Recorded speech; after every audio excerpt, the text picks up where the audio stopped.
40 लाख रुपए के minority department के फंड से ये काम शुरू हुआ और मैं समझता हूँ कि 5-6 दिन की रोज़ के अंदर ये बाजू वाला इसके एक रोड है, 2 रोड की तामीर 40 लाख रुपए के अंदर हो रही है, जिसके अंदर 3 इंच जो है कच्चा माल है नीचे और उसके ऊपर 6 इंचों का पक्का माल है।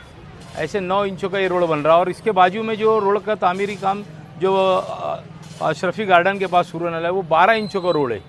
वो एक रोड है उसकी जो है वो 12 इंचों का, उसके अंदर 3 इंचों का जो है ये है और 9 इंचों का जो है वो पक्का माल है उसमें। तो वो भी वहाँ 1 करोड़ रुपए की लागत से गार्डन के पास का काम शुरू होने वाला है। ये 40 लाख रुपए के अंदर है।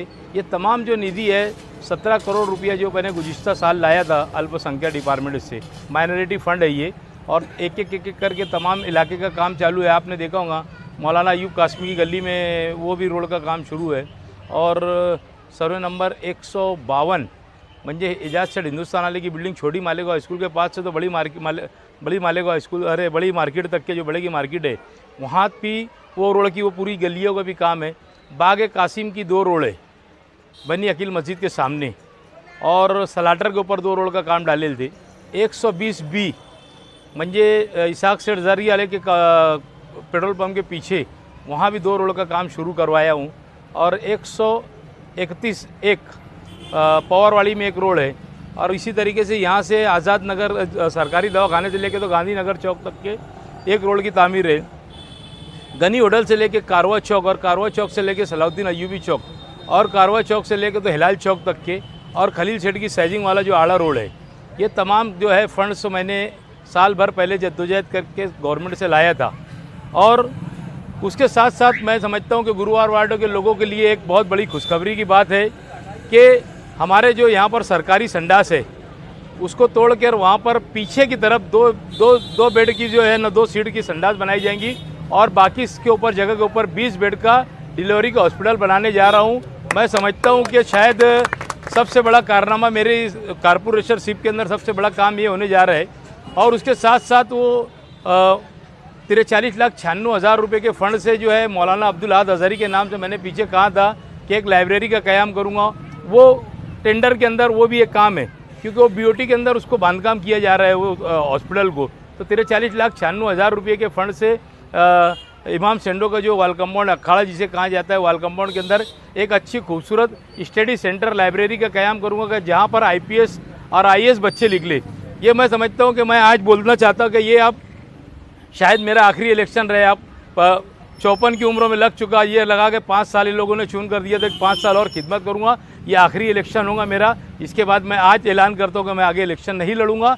मगर जो काम आज करने के लिए है, जो मैंने करा हूँ रोड रास्ते को छोड़ के, ये 2 काम जो मैं करने के लिए जा रहा हूँ कि जहाँ पर एक IPS बन के निकलेंगे बच्चे, ऐसा एक कारनामा अंजाम दे रहा हूँ। और जो 20 बेड का हॉस्पिटल बनाने जा रहा हूँ।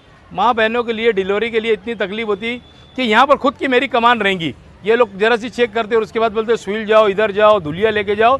यहाँ पर मैं खुद कमान रखूँगा और इंशाअल्लाह ताला साल भर के अंदर ये गुरुवार वार्डों के लोगों को 20 बेड का डिलीवरी का हॉस्पिटल देने जा रहा हूँ मैं।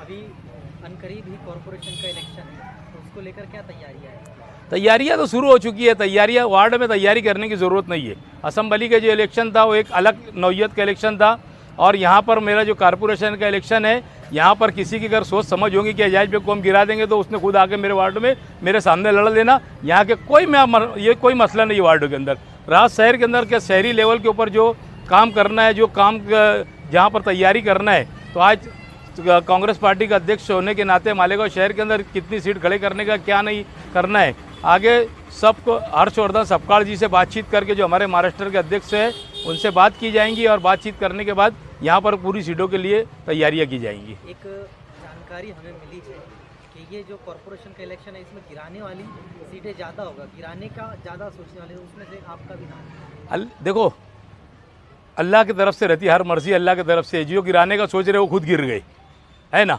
वार्ड के अंदर तो इनका बाप भी तीसरा जन्म लेकर आएंगे तो एजाज बेग को गिरा नहीं सकता। और मेरा काम है, वार्डों के लोग काम देखते हैं और हम लोगों के अंदर लोगों के बीच में 18 घंटे 15 घंटे हम लोगों के बीच में बैठे रहते हैं, वार्डों के अंदर काम करते, हर आदमी की छोटे मोटे लोगों की शिकायत सुनते। ऐसा नहीं है कि लोग बोलते यार तैयारी चालू हो गया। तैयारी उसको करना पड़ता है कि जो 4.5 साल वार्ड में नहीं जाता और 6 महीने के बाद आता, बोले तैयारी कर रहे। हम लोग तो 5 साल लोगों के बीच में रहते, दुख सुख में रहते, मौत मैयत में रहते, शादी ब्याह में रहते, कोई भी मामला रहे हम लोग के एरिया के अंदर तो हम लोग साथ में खड़े रहते, उसके अंदर हमारे को वार्डों के अंदर कोई भी ऐसी कोई चीज़ नहीं है कि जो हमें को गिरा सके।